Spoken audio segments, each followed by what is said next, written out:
Welcome. I'm Harmony Slater, your host of the Finding Harmony podcast. Over the past 20 years, I've taught thousands of yoga teachers and students to explore the intersection between ancient wisdom and modern everyday life, using mind-body practices to heal, awaken, and manifest their dreams from the inside out. This podcast is a sanctuary for those feeling overwhelmed by life's challenges. Are you ready to jump in and discover how these challenges aren't actually in the way, but are the way to finding harmony? Let's invite the magic back in. Hello and welcome. I'm so happy you're here because today I'm sitting down with just a beautiful human being, Nicole McDonough, and we are going to dive into all things about the Enneagram. I mean, obviously, the Enneagram is a huge system and it's a dynamic typing system. And we are going to get vulnerable and share some of our own inner wounding and our types, and also talk about you and maybe what your type might be. So if you're curious, you are in the right place. When I first learned about the Enneagram, it was probably back in 2014 or 15. I was sitting in Mysore with a couple of other teachers who are now certified and chatting about what our Enneagram types were, probably also trying to guess other people's Enneagram types, which you're not really supposed to do because only you can type yourself. You know yourself best and you know what your patterns are or what your deepest fears are.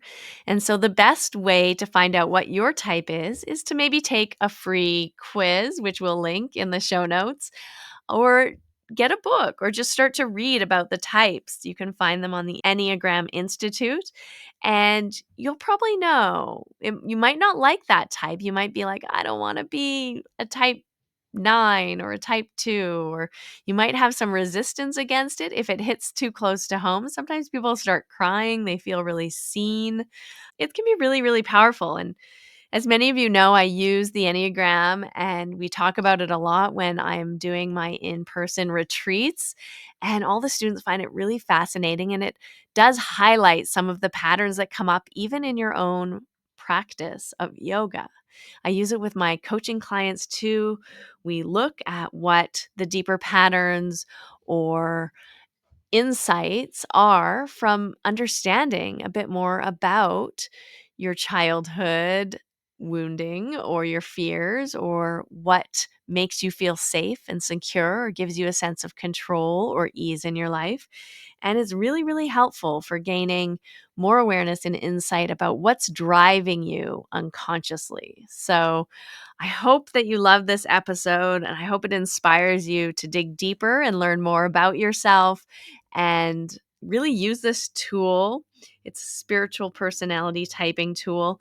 Use it to its fullest if you're feeling called to dig in a little deeper. So without further ado, let's jump in. This is really juicy and really fun. Hi, welcome to the Finding Harmony podcast. I'm your host, Harmony, and I cannot wait to have this conversation today because I am here with Nicole McDonough, who is an executive coach and a coach that I've worked with and known for, I don't know, I guess we're going on maybe 4 years now. Yeah. It was a while back. A good 4 years. Thanks for having me. Oh, it's such a pleasure to have you. And one of the things that spurred me on to invite you on is I was teaching at my retreat in Turkey this summer, and I've been integrating more Enneagram work in my retreats and in my coaching and just in sort of my general outlook of life and teaching yoga and things. And not one, but a whole group, they were all together and they're like, get an Enneagram expert on your podcast. Fantastic. Yeah, and I thought, okay, well, I will get the woman who I had heard about the Enneagram and had read the profiles and looked into it back in, I don't know, 2015 or 2016. So I'd been familiar with it as a personality typing systems Mm. and kind of like a little bit more spiritually directed, but you were my guide in doing a deep dive into all things Enneagram and the Enneagram work and integrating it into my coaching business. So you were instrumental in that. And I thought, who better to have on? Wonderful. I know it's so powerful to see as these little seeds are planted, you can kind of go on and forget about it, but then people come back and say, this thing I learned or this thing we worked on together is now something I've built on or I'm sharing and teaching on. Yeah. It's really humbling. Yeah. Yeah. It's really, really cool. So I know you're not doing so much Enneagram work right now. You're more working in businesses with teams and nervous system regulation, which is something that seems has been my entire life, working in mindfulness and yoga. So let's like blend the two together. Absolutely. And yeah, I mean, the Enneagram always plays a huge role at the Yeah. kind of the heart of what I do, but I also just I want to be accessible and approachable to people whether they're interested in the Enneagram or not. So it's not something I necessarily lead with. It's maybe something I introduce down the road once we've built trust and are looking for the right tool to get the clarity that we need. Yeah, it's so interesting. I mean, let's talk a little bit about what the Enneagram is for those people who are just like, what the heck is this Enneagram thing that it sounds like a insignia or something, I always Yeah. think. And there's so much bad information out there about it. I mean, you can really get led astray quite quickly. So I actually one of my most popular workshops I did was called Why the Enneagram's Done More Damage Than Good. And people were like, and they loved it. And I got great attendance because we were able to talk about, sometimes people can take a Yeah, little bit of information and create a stereotype, and it's not really helpful, quite exactly. damaging. So the Enneagram, the simplest way I like to put it is that it's a map Mhm. with 9 different starting places.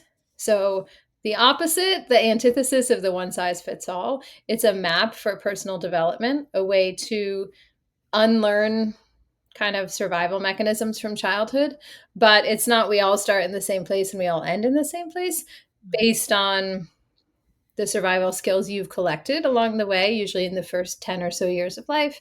You're going to have at one of the 9 different starting points and on the map. And so it's a it's a really clear and powerful way to outline as your personality type what is freedom and personal growth look like for you. And that's going to be really different than what it looks like for some one of the other personality types. Ooh, I love that. I think that's so interesting and helpful to frame it that way. And what another coach that I've done her certification program with, she also uses the Enneagram in her how she coaches people and helps them also integrate it into their business. And she describes it also as the Enneagram shows us who we're not. Mhm. And I think that that's also pointing to what you're saying is that when we're children, we develop strategies that work for us to get the love we need Mhm. or to feel successful or to find freedom or to achieve or to feel seen or heard or whatever those things are that we need as children and we also need as adults, and we kind of get stuck in using those same strategies or like into that pattern that we've developed. Mhm. And I think at some point it kind of stops working for us.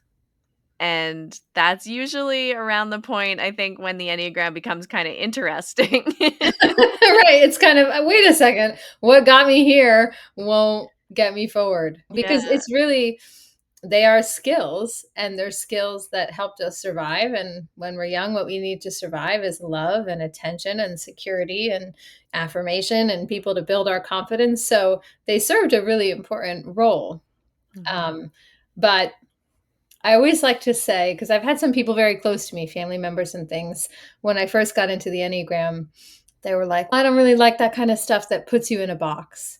And Yeah. I got that all the time in the beginning. And I thought, you know what? You're already in a box. And the Enneagram is going to show you how to get out of it. Because that's when we start to kind of push up against those walls of these ways of being with myself and being in relationship and making decisions like they're not working anymore. I feel stuck. I'm getting irritated with myself. I'm not happy, whatever it may be. So that's sort of my response to the I don't want to be put in a box. Yeah. Angle is you're kind of already in one, and let's kind of open this up and figure out how to get out of it. Yeah, totally. And I think that it kind of guides you into doing some of that deeper introspective work and really almost looking at your shadow side, really, right? It's usually the stuff that we don't want to admit to ourselves or don't want to look at about ourselves that it kind of points us to, like, oh, like what is the underlying unconscious belief that's leading to this course of action that you keep finding yourself doing, right? And that's really interesting if you're of the type or of the maybe it's not a type, but of the stage in life where you're ready to change or shift something big in your life. And it takes a lot of courage. I mean, most people don't Mhm. wanna do that work, and there's no judgment. Everybody does their own work in their own time, but when people are trying to figure out their type and they meet with me or we kinda debrief and we get their test results and I ask them some questions and we dive into it together, I'll often send them off until we meet again, reading up on your type and pay attention to the things that really resonate with you, but also pay attention to the things that bother you. That you're like, "No, no, Mm. no." Like, it hits a little too close to home. Yeah. Because usually if it wasn't true, it wouldn't bother us. Yeah. So Yeah. there's something there to there's some arrow to follow there, and there's no rush, but it can be really freeing to look at all of it with just a lot of self-compassion. Yeah, I love that. And I think it also helps us be a little more compassionate to other people too when we all of a sudden have this awareness that what is our sort of way of being in the world or seeing the world or what's driving us actually isn't the same thing that's driving other people, and it doesn't need to be. We Mhm. can have more compassion around what is driving them and also more compassion with ourselves. Is like, oh, you know, this actually doesn't need to be your main thing. You could open up and have other goals or other ways of being in the world. Yeah, it really depersonalizes that conflict. A lot of the work I Mm. do currently with couples, business partners, executive teams is around communication, relationships, and conflict resolution. And Mhm. once you're hot in a conflict and you introduce the Enneagram, it allows you to observe yourself in the conflict instead of just be in the first person and be mad and they're not hearing me and whatever it may be, but you're kind of zooming into more of a narrator's view and seeing, Mhm. "Oh, I'm playing this role because these are my motivations, and they're playing that role," and it just adds more air and spaciousness to the room, and everybody settles and can Yeah. learn new things about themselves and each other, and it takes the edge and the Mhm. personalization out of the conflict so that we can just kind of be more curious and then, oh, no wonder if they're approaching it from this angle, no wonder that's the thing that they care so deeply about, or no wonder we can't move past this issue. So it's really powerful in like creating space. Like I think about you and Mhm. what you do with yoga, creating space in the body. I mean, talk about creating space in a room where there are big Mm. personalities, high stakes problems, anything that can come into that kind of room and bring some exhale and some perspective is um, Yeah. a game changer, and that's a lot where I use the Enneagram. Yeah. Oh, I love that's really yeah, it's really helpful, and I can imagine it's really, really helpful with teams in understanding, like, what's important to different people in the room, Mhm, because that's sort of at the heart, I think, of each of the types and maybe even with the triads. So, mhm. could you just explain a little bit because I still feel like maybe people don't understand what's going on. Yeah, we did kinda jump right into it, didn't we? But I mean, the other reason why I like the Enneagram is because it's not based on your horoscope or your time of birth or your date of birth. And it's also not based on necessarily a quiz. And often I think a lot of Enneagram experts would say don't even really take the quiz, or the quiz is just a starting point, Mhm, but it's really how you feel and what you identify with. So you're actually identifying yourself mhm, in the 9 types, right? mhm. Yeah, I mean the quiz is simply the quantitative aspect of the typing process. Plenty of people find their type without taking it. It can be helpful if there are some complexities or some nuances, Yeah. but it can be wrong. And so certainly the paid tests are much I wouldn't even recommend a free one because it can just Yeah. lead you astray. But then having somebody that can interpret the results for you and then do the qualitative part and ask questions and listen and notice patterns, because often even with the test your type isn't going to be the top one all the time. It's just going to be in the top 3 or 4, and Mm. there are like things that somebody who is trained in the Enneagram knows to look for that you might not. So it helps to have the data, but also the relationship and the trust, and then your own kind of clarity and self-awareness of where do I see myself. Yeah. Yeah. Yeah, it was interesting. My husband, Russell, who's often on the podcast with me, as a co-host, but he's taking a rest today. I always thought he was a type 4 because he's an artist and he has a lot of 4 qualities. And so also when you get into the Enneagram, you think, "Oh, if you're creative and you're an artist, then you're going to be type 4." But that's not necessarily the case. So for a long time we were sure that I was like sure he was a type 4, and he even kind of identified as a type 4. But recently, and that was like back in, I don't know, 2018 or something, when I made him take the quiz at first and then was reading it and going through it. But then recently he retook the quiz a couple of times and read like 4 and then with 9, and he was like, "No, 9 is like a yes to everything. That's 100% like that's it." 4s, like, I can identify with some of them and not all of them, but type 9, which is the peacemaker, which is really funny because I'm always like, "You're not a peacemaker, avoid conflict." There can be some snarky nines but it's true to your point. I mean, we can take a little bit of information like, oh, 4s are creative, visionary. So therefore, maybe anybody who's really identifies as a creative must be a 4. But that's just at that kind of surface level. And 9s and 4s do have quite a bit in common, but they also have a lot that's very different. Yeah. Yeah, and or we could say like, "Oh, 9's a peacemaker and their main interest is harmony." Well, his main interest is me. But also they have a 1 wing, which is pretty strong, and an 8 wing, which is also very strong, so Yeah. it is interesting. So we do have a blend and a combination, obviously, of all these different types as well within each of us. In what ways was it clarifying for him to think, oh gosh, I've been living into this, identifying as this type, and that's not actually who I am.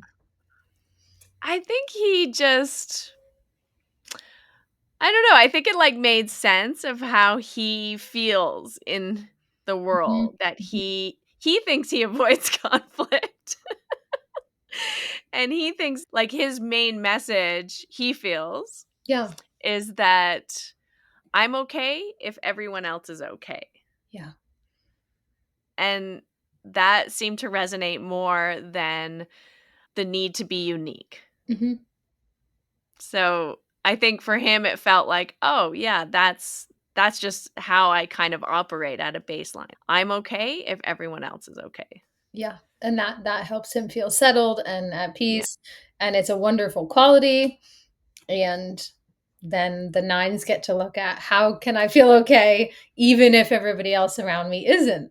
And exactly. that might be Yeah, scary to a 9, but not to yeah, another type, but it's definitely possible. yeah, yeah, definitely. And I think I mean, and we've talked a lot about this. We'll define the types in a second, but it's fun to just, like, randomly talk about them. We're really whetting people's appetite here, the gradual ramp up. But as you know, I identify as a 3, which is like the achiever. And I always remember like voxing you and every Friday, like, I feel like a failure. It's Friday. I didn't achieve my goals. I'm not successful. Like, just so much in that pattern of the 3. And it's funny to kinda look at it and just see like, "Oh, well, that's my pattern." That's just, like, something spurring that thing inside of me that feels like in order to be valued, I need to be sort of successful in however I'm defining that, Mhm. that day, that week. And it's very common for threes and I would say also ones and eights, but this very black and white. There's success and then there's everything else. And everything else is failure. And there's really not a lot of gray. It's just either I crushed my goals and I win or I should give up. And so adding that's a hard place to be in when you're going through it, but as you Yeah. can see, like the humor around it is really helpful too because when we can say these things out loud or understand them in terms of a pattern or Yeah. process them with somebody we trust or somebody we're working with, it's Yeah. like, how silly. Like, what about is 98% failure because it's not 100? Yeah. Or, where's the winding road and the curiosity in terms of the journey and the goals as opposed to success or failure? It's just so binary. Yeah, and even just understanding like that's a tendency to set your goals so high that you're probably not going to achieve them anyway.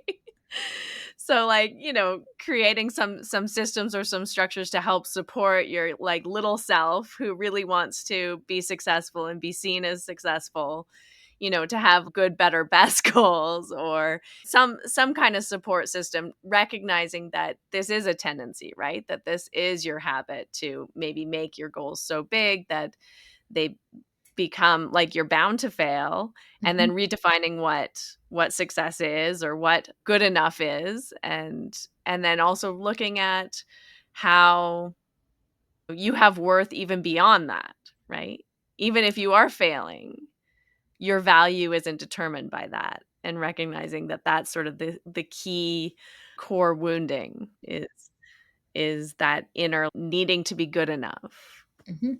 Yeah, needing to be blank Yeah, enough, right? exactly. Depending on the type and really Yeah, feeling like that my value or my safety yeah, comes from yeah, whatever's in that blank. And so that's kind of like to bring it full circle to the box.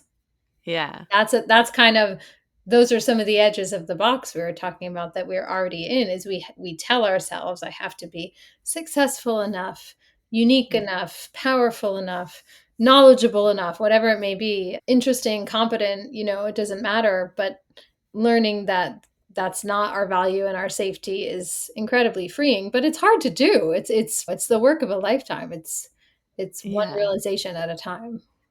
Yeah, and it's funny too because I think when you're so in that pattern or in that type, I remember a friend of mine's a 4, and we were having a conversation, and she was saying like everybody wants to be seen as unique. And I'm like, "Actually no. That's that's not a thing." Some people are fine just the way they are. Just blending in. Yeah, probably inconceivable, right? If you Yeah, and that's again that vantage point, like the map with 9 starting points, each of us has that thing that makes us yeah, feel safe and seen yeah, and secure and valuable. And for some of us, it's unique, but for other people, that doesn't even register. That's not the thing. That's not important. There's this other thing. Yeah, that's so interesting. Well, yeah. I'm a 4, and I used to think I grew up I studied, musical theater and singing, and I've been a performer my whole life, and when I was little, I wanted to be on Broadway, and I Mhm, used to think that people who chose other career paths, mhm. um, just didn't make it. Like, they auditioned and they didn't get in, so they're like, "Oh, okay, I'll be a doctor instead because I didn't get the lead role." Yeah, And that, at 8 or 10 or 12, that was my worldview. It's like, well, everybody wants to be on Broadway. That's the pinnacle of, yeah. performance. Yeah, no, those people that took other careers, those were 3s. Yeah. Kinda smart. They're like, "Oh, I can't be the lead? I'm out." Okay, so tell us now, since we've come full circle, Yeah. how could somebody maybe, if they're just listening, they've never heard about Enneagram types before, or maybe they've heard it in the breeze, they're kind of aware there's some spiritual typing system that's called the Enneagram. what might be a clue Mm. that they're a particular type of the 9 types? Oh, that's a great question.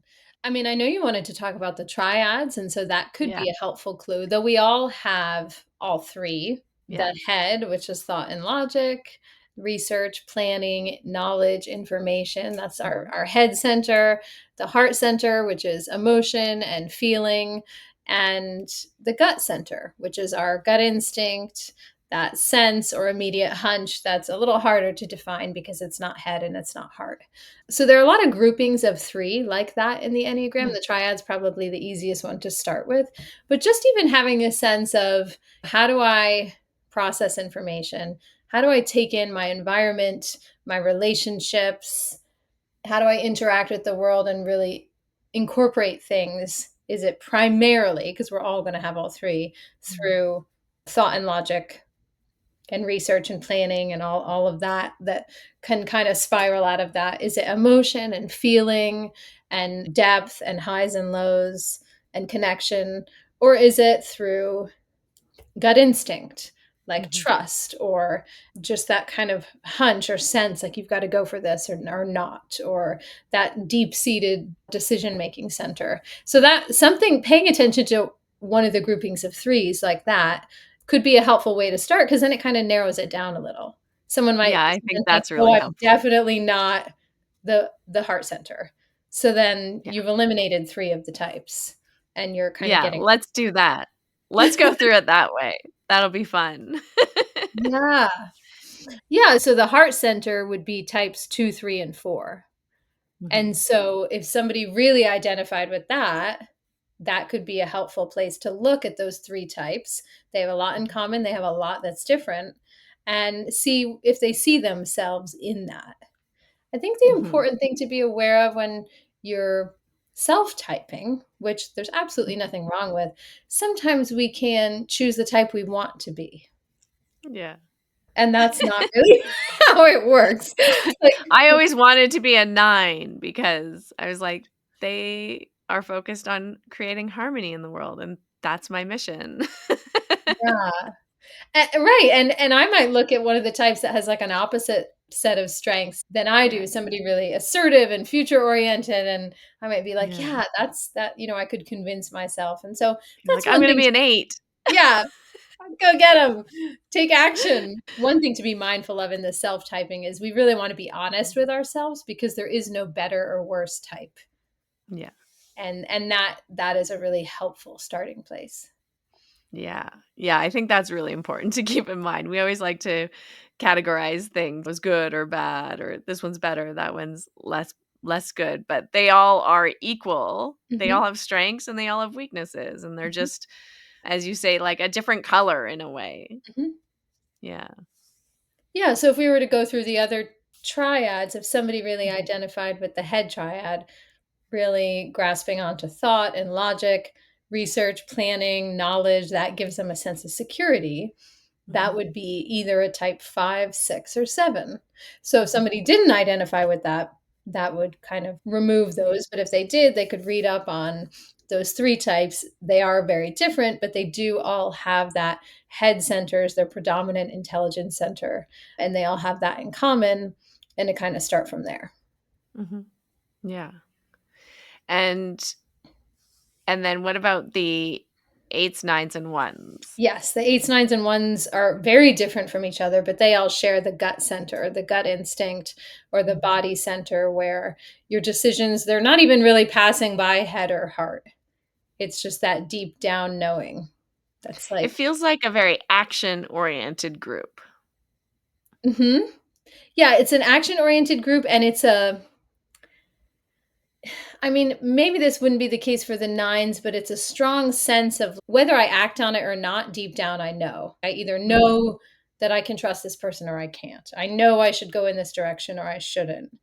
They Yeah. might not always listen to their instinct or honor it or take action, but very rarely are they not sure. Mm.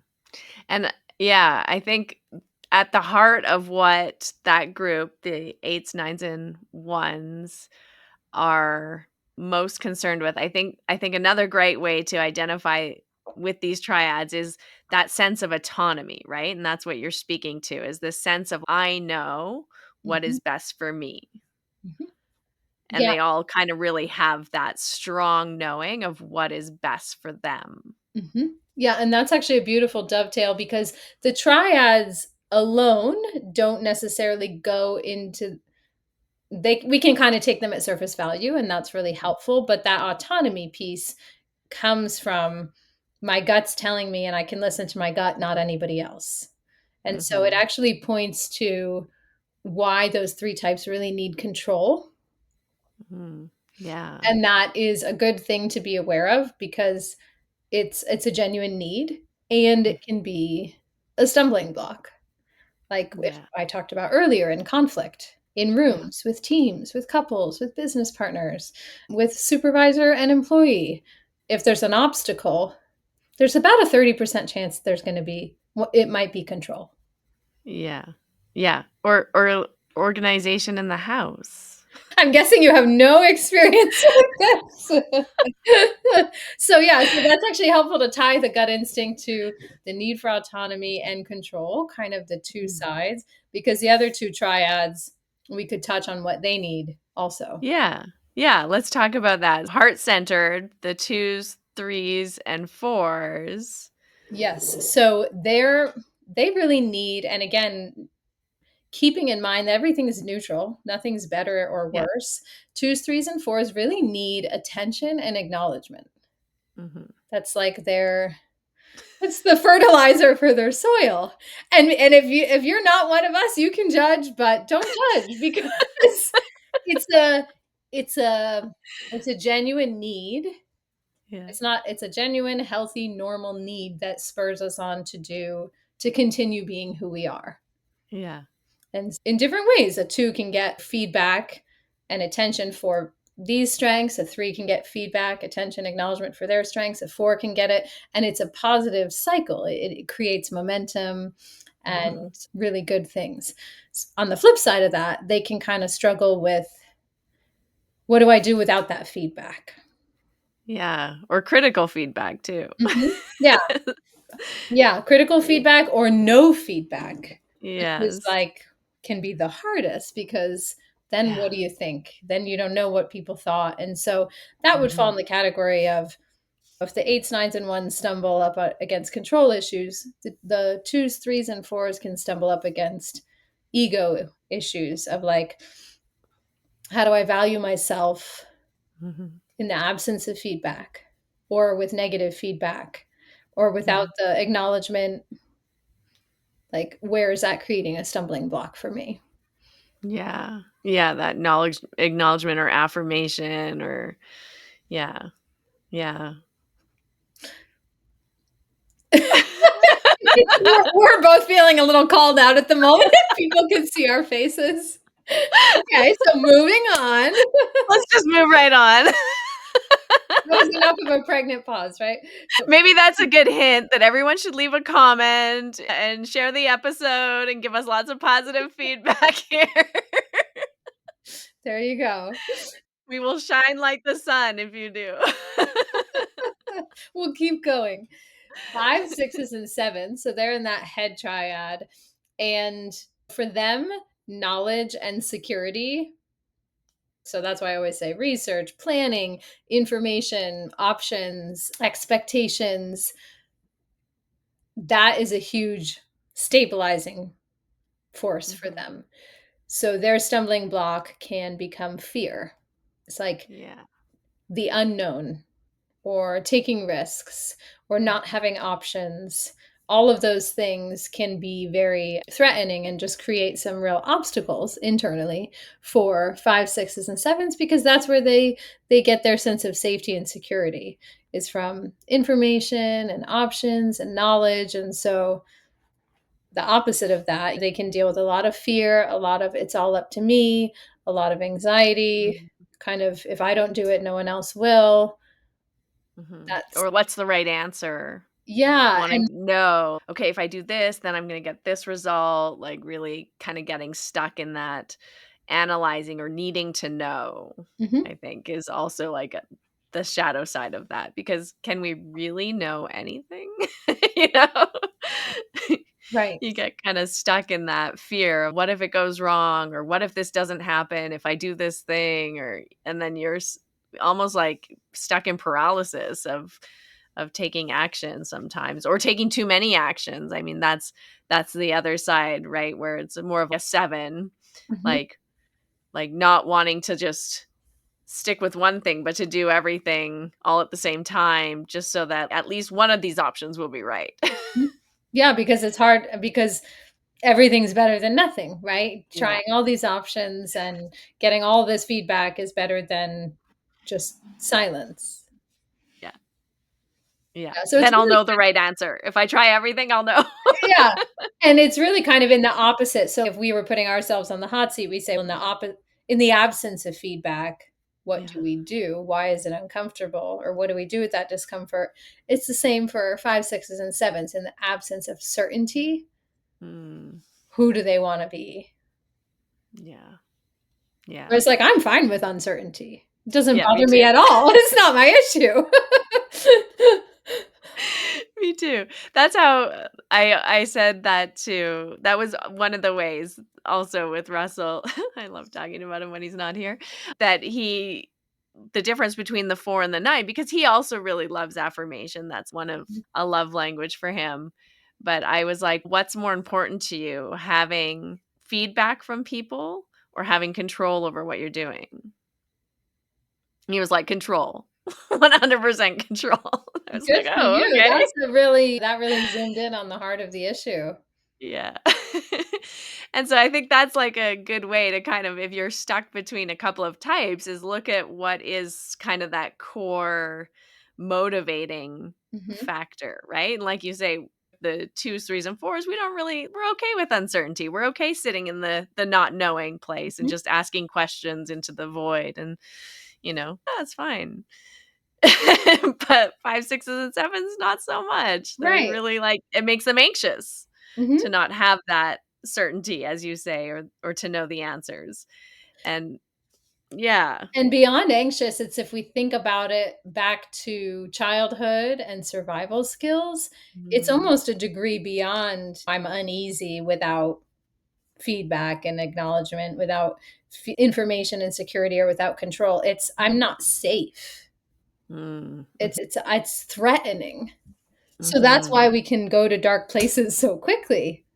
Yeah. Is Yeah. because it comes back to some of those survival skills that helped us get our needs met in the pack when we were vulnerable and were children. Yeah. So it's really helpful to think of it in that context too, because it can help shed light on why, for us or somebody in the heart triad, would negative feedback or the absence of feedback or just feeling invisible or unrecognized Mhm. just pull the rug out from under us so quickly. It almost seems Yeah. like our reaction is, like, disproportionate to what's happening because Yeah. it's a younger reaction. Yeah. Yeah, there's so much wisdom to that the reactions, yeah, and noticing when you're having a disproportionate reaction to something, and where that's also a sign, interestingly enough, of maybe of your pattern or your type, Mhm, and then doing some work around where that's coming from, and looking at, oh, this is just a belief of a 3-year-old mhm, who's feeling insecure around not receiving feedback, or who's feeling insecure because she doesn't have the right answer, or feeling unsafe because she doesn't have control of her situation, or she doesn't know the right thing to do, or she doesn't. And so really being able to kind of understand, yeah, how that really relates to feeling safe, and as a younger child, and then how we're playing that out now in our relationships still. mhm. It's really powerful. Yeah, so paying attention to the few core issues that create that rug pulled out Mhm. from under you feeling that really can Yeah. kind of flip everything upside down. Or if we think about the nervous system that can agitate us, and whether we feel paralyzed, like you were talking about, or Yeah. we want to flee and run away, it's fight, flight, freeze. There's now fawn, Yes. and Flirt. fatigue. Yeah, they just keep adding to the F's, but apparently fib is now one of them. Like, it's a Oh, nervous system interesting. response. People lie because Ah, they're afraid of getting caught or disappointing someone, or afraid of yeah. conflict. My mentor Yeah. taught me that just this week, but That's interesting. yeah. Yeah. Fib. I mean, think about it when you're a kid and you get It's caught and you're true. like, "Oh, shoot," and your throat closes up and then you just masterfully smooth it Yeah. over with a lie. I mean, it's a nervous system response. Yeah. Fight, flight, freeze, fib, Fawn. fawn, And fatigue is actually one of them too. People can fatigue. really kinda get tired and Yeah. just shut down because, Yeah. like, it's a dissociative, like, Yeah. protective mechanism, but anything that reduces you to kinda losing perspective, either feeling really agitated and angry, like you wanna run away and hide, Mhm. frozen, like you kinda lose yourself and you're just giving the power to everybody else, any of those things, they're not adult responses. It's not Mm, like mhm. us in our fully calm, mature, whole, self-sufficient bodies. They're just younger responses. So that could be, and it's pretty deep. I mean, not everybody has that awareness, but it could be something helpful to contemplate and hold up alongside the different types, because Yeah. they all have that kind of Achilles heel moment. Yeah. Yeah, I love that, and noticing what is the situation or what is the thing that's causing that dysregulation, because different things will cause that dysregulation for different people. Mhm. Feeling out of control or having the situation out of control doesn't actually disrupt my nervous system very much. It's like, welcome to motherhood. Yeah. Yeah. But some people it's very dysregulating for, Yeah. right? Yeah, looking at what is the thing that's sparking that, and that can also kind of help you understand yourself better, Mhm. or if you're looking at it through the Enneagram, understanding maybe some other patterns that are associated with that number or that type. Yeah, absolutely. Yeah. What do you think, like, how would knowing your Enneagram type maybe help you through some of these, like, dark nights of the soul? If you're kind of in that dark space or losing faith or feeling like you're in a deep period of transition for whatever reason, you're feeling kind of lost and Mhm. or you don't know what to do, you don't know how to help yourself. How do you think the Enneagram could help you kind of, I don't know, see some light somewhere or help you shift out of that dark space? Yeah, that's a great question. A couple of things. The first thing is knowing how your type moves, Hmm. because that's the unique thing about the Enneagram that other personality tests don't, to my limited knowledge of the various ones, don't offer, is movement. Yeah. So if you think about like a grandfather clock with a pendulum that swings back and forth, our type is when that pendulum is still in the center, but we also move from side to side. And so when we are stressed, we will move to one side and take on the attributes of our stress number. Mm. And when we are relaxed and at ease, we will move to swing to the other side and take on the attributes of our health number. And that's all part of being the number that you are. You don't choose Yeah. your stress or health number, like a 3 or Yeah. a 4, whatever the number is, it has its pendulum. So just Yeah. even being mindful of that in terms of patterns, Mhm. if you know pattern wise, say you're a 7 and well, all sevens, when they're stressed, swing over to this type. And I don't want to confuse people by saying what they are, because you can kind of just go and learn about your own type. But Yeah. I swing over here and I start to see these patterns and this way of being in the world, then you can pay attention to that. Like, I Yeah. know as a 4, when I'm really Mhm. stressed, I kind of lose all my boundaries and swing over to type 2. That's the stress side of my pendulum. And then I become resentful and I take on more than I can handle and I put everyone's needs before myself and it escalates very quickly. I'm Mhm. now well versed in this pattern. Um, and You're like, "Oh, no, I'm a 2 now. I gotta I get did out it of this." again. It helps me in a couple ways. It helps me move back, kind of stop Yeah, those patterns, but it yeah. also helps me access what are the healthy traits of a 2 in this moment or in this season and how can I access those? I don't only have to Mm. adopt the unhealthy low side of a Yeah. 2. So it brings that awareness in of that pendulum in the Mhm, patterns. And I think honestly it also connects us to some of these more vulnerable places that are a result of our younger selves. mhm. There is a really powerful exercise. I've done it myself. I've had clients do it in some of this work with the younger part of you, where you Mm. can actually write a letter. You know that old exercise of write a letter and then don't send it because you're like too upset. I don't know if you got Yeah, that advice. Mom would 100%. always give me that advice when I was little. She'd just write a letter and you don't have to send it, but just get it out. Well, this similarly but very different. You can actually journal or write about an issue with your left hand as child Mm. you Mm, or with mhm. your non-dominant hand and Yeah, then write back as parent you, like as fully present you. yeah. And the different handwriting, the different it's just a it just helps you understand like, all right, there's a younger part of me in here that's getting activated by all of this and getting bringing some support and kind of groundedness in around that. So I think in terms of feeling lost or alone or some of the, a little bit dead end, is that kind of Mhm. like, I mean, you said dark night of the soul. Yeah. Yeah, where you're just like, "What's the purpose? What am I here for?" Maybe even what I was doing before isn't working anymore. Mm, yeah.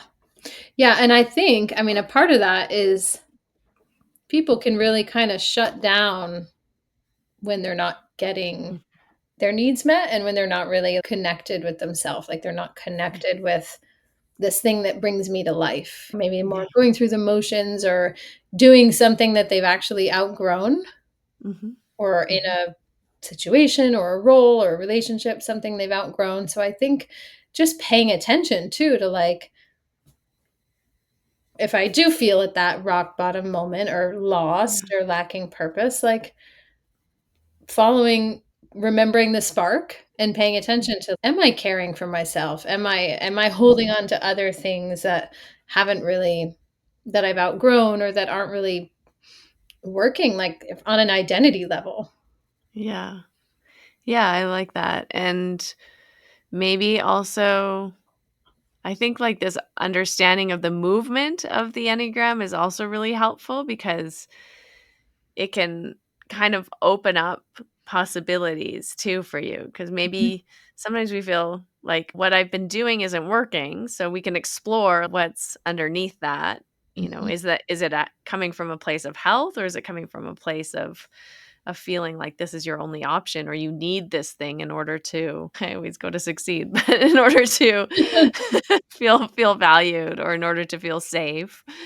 And then also maybe looking at what is my health number? What could bring me more health or more mhm, strength? So the same way you were saying as a 4, you move to a 2 when you're in a stress response where you're kind of overgiving and taking care of everyone else before yourself, and that can lead to depletion. As a 2, to move into more of a healthy place, you start to look at a 4 and take on some of those attributes, right? Which could be like creating more time for yourself mhm, away from people mhm, and like tapping into your creativity or tapping into something that brings you joy and is self-expression and giving yourself that time for self-care to just be with your unique self and mhm, finding your uniqueness and honoring it and all of those things. So I think that's also that dynamic movement's also a really nice way to kind of help get you or shift you out of some of the maybe negative downward spirals that we mhm. can find ourselves in. I agree, and I think knowing also the people you surround yourself with, like, really Mhm. paying like, leaning on others. I Yeah. know if I'm in a kind of deep, dark night of the soul, I'm probably not gonna reach out to someone who's very similar than me. I had a friend, and she and her partner, they live together, and she's a 4 and he's a 5, and they have a lot of similarities in mood fluctuations and some of these things we're talking about, and she said it best when she was like, "Yeah, we can sink the ship together pretty quickly in terms of who's gonna cheer who up, when we're both Yeah. down." And so I think knowing whatever friendships in your life create balance, Yeah. whether it's, oh, I rush into things and make a ton of decisions, and this other friend is so mindful and they slow down and they reflect, and we all have people in Mhm. our lives that bring great balance and these qualities to us, that if I were in that spot, I would probably seek out somebody I trust that has a very different skill set and very different strengths. Whether Yeah. it's to take, if I'm over here in like despair soup and I don't know how to get out, Yeah. and I might need somebody else to Yeah. be more, let's take action, let's get out and do this, let's go meet people, let's try a new project, Yeah. because that's not my instinct in that despairing moment, but for other people it might come quite naturally. Yeah. So just leaning on other people too who are built differently than you. Yeah, and that brings up something really interesting too. This idea that no type is better than any other type, but we actually all need each other because Yeah. we have all the types because of that dynamic movement also through the Enneagram. Yeah. And we have all these little pieces inside of ourselves for sure. We just tend to kind of one tends to be more of our go-to space than Mhm. others. And so learning to access those aspects of ourself, and we can do that through, as you're saying, reaching out to other people who embody that different aspect or that difference a little bit Mhm. more. And I think that's really beautiful too, because it really opens up this kind of personality typing system, which can seem kind of like putting you in a box and seem kind of like very self-focused and egotic, or you can get kind of obsessed with your own problems and type and things, but it actually shows us how we're all interrelated and interdependent and codependent, Mhm. and needing, I mean, codependent in a good way, not not Yeah. a bad way. but but needing to lean on each other and needing to bring in different aspects of ourselves can also wake up parts of ourselves through our friendships or people on our team or other people in the office, and just really learning to appreciate and value that difference even. Yeah, and to lean on it when you need it, because Mhm. it's certainly available to us, but we can forget Yeah. if we're having a hard time. So I think, yeah, interdependence is a beautiful way of putting it, and it also sheds light on why, in a team setting or a professional setting, Mhm. knowing the different types, and not in a stereotyping way, but in an honoring way. Oh, I'm so glad we have this action taker in our group, and I'm glad Yeah. we have this reflective one, and I'm glad we have this generous one, and I'm glad we Yeah. have this one who's great at research. And because the teams that are imbalanced, that maybe have all these strengths but none of the others, there's a lack there and there can be a gap. Yeah. Being aware of that in group dynamics, it's such a cool thing. Yeah, and I think that's also interesting too, because as maybe yoga practitioners or spiritual seekers, we're seeking out maybe teachers or mentors or coaches, and there can be something helpful about working with someone who shares a lot of similarities to you or a lot of similar patterns, but there can also be something kind of detrimental to that too. Mhm. And it might be wise to seek out someone who's a little bit different or has different strengths than you or different ways of being in the world, which might help to add some dimension to your own understanding, even, it seems.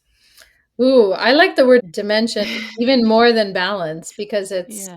it's true. I mean, if I'm only with people who are like me in my strengths and weaknesses, I'm not really getting that dimension. And I find Enneagram sevens are quite opposite of my type. I mean, we share a Mm. lot, but I have a lot of really powerful, special sevens in my life. Yeah. And I like channel their energy when I'm like down and out. I'm like, okay, what would this one do? What would that one do? Because it's such a bright, resilient, Yeah. forward facing Yeah. approach. And it gives me dimension when I'm just like Yeah. really in my low zone. It gives me a push or a reminder of my own personal power that, yeah. So it's just a great reminder of understanding yourself, understanding the people that you spend time with that really bring out a side of you that you like. Yeah. That doesn't necessarily come out naturally Yeah. on its own. and and leaning on that. Yeah, beautiful. Beautiful. Well, I think that this is such a I mean, we could talk forever about the Enneagram because there's future oriented, past oriented, present oriented. There's action, non-action, withdrawing, moving forward, all the different things, but we don't want to confuse everyone. Yeah, hopefully it would just whet people's appetite, and then if they want to explore more for themselves or their relationships, they can. Yeah. Yeah, 100%. I'm so happy that you came on to have this conversation. I know, as I mentioned, it's something that our people who listen to the podcast have been asking me for a while now. And it was just such a pleasure to reconnect with you. Tell everyone where they can find you if they're interested in working with you or learning more about what you're up to these days. Yeah, so if you go to myleadershipsuperpowers.com, it's a pretty easy one to remember, but that's a great way. You get my free Enneagram leadership guide. It gets you on my email list so that I don't email often. And when I do, it's interesting and eye opening, but you can stay in contact that way. And you can also go to my website, NicoleMcDonoughCoaching.com, get connected there and linked up through social media and things like that. So you can learn about all the dimensions and the different ways that the Enneagram can really just help you feel more free in your life and your business and your relationships, and not so constrained and irritated with yourself Or others. or others. Yeah, just irritated all around. I love it. Thank you so much. And we will throw all of those links in the show notes too so everyone can find them. You're welcome.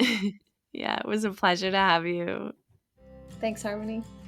That was just so amazing. What a fun conversation. I learned so much and I hope you did too. If you would love to go deeper and take your practice off your yoga mat and into your life, into the world, starting to learn more about pranayama, developing a regular practice, chanting, tuning into the vibrations and the Sanskrit mantras, as well as looking at some of the more esoteric philosophical concepts, come on in to my Inner Circle mentorship. This is a private community that's online. I offer weekly Mysore classes in addition to these monthly workshops and special programs.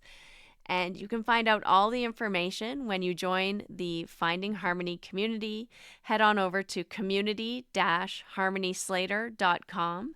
Join the community and come on into my Inner Circle mentorship. I would love for you to be a part of this beautiful space and start growing into the full richness of this yoga practice together with me. That's it. We've concluded another episode of the Finding Harmony podcast. I just want to thank you so much for doing the work that changes the world, starting with yourself. It truly does make a huge difference. Please make sure you have your automatic downloads turned on wherever you listen so you don't miss any of the upcoming episodes. I have so much more magic I can't wait to share with you. Lastly, if you're on Instagram, I love connecting and hearing from you. So come on over and say hello at Finding Harmony Podcast. And you can also come say hello to me personally at Harmony Slater Official. Thank you again for being here. I cannot wait to share more with you in our next episode.